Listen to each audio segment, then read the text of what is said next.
Բարև ձեզ, ես Ժողովուրդ Դարաքենեմ, ես կպանում եմ գրքիչ փաղած մկնիկը։ Լինում է, չի լինում մի մկնիկ կար, բայց այդ մկնիկը ապրում էր մի շատ հին գրքի մեջ և մի օր որոշում է փախչի և մի օր ուժերը հավաքում է և փախչում է և հայտնվում է ուրիշ մկների մոտ և այդ մկնիկը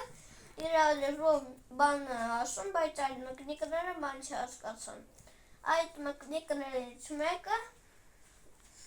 նավաստի էր և անգլերեն գիտեր և անգլերեն խոսաց և այդ մկնիկն էլ փորձեց անգլերեն խոսալ, բայց չկարողացավ։ Եվ մի օր գնում են ջրաղաց,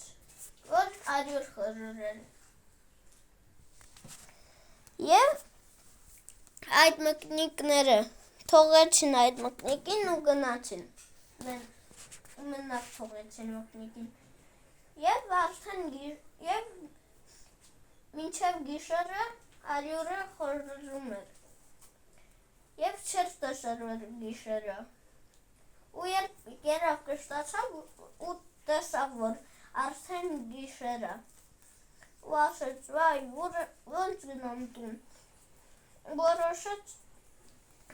այնտեղ մնալ քնի և մոտենում է 2 հատ դեղին լույս և հասկանում է, որ էդի կատու է ու իր լեզվով բան է ասում և կատուն պատասխանում է և այդ մկնիկը հասկացավ, որ այդ կատուն իր գրքից է, բայց ուրիշ էջից և այդտենց ամբողջ գիշեր իրար հետ զրուցում են։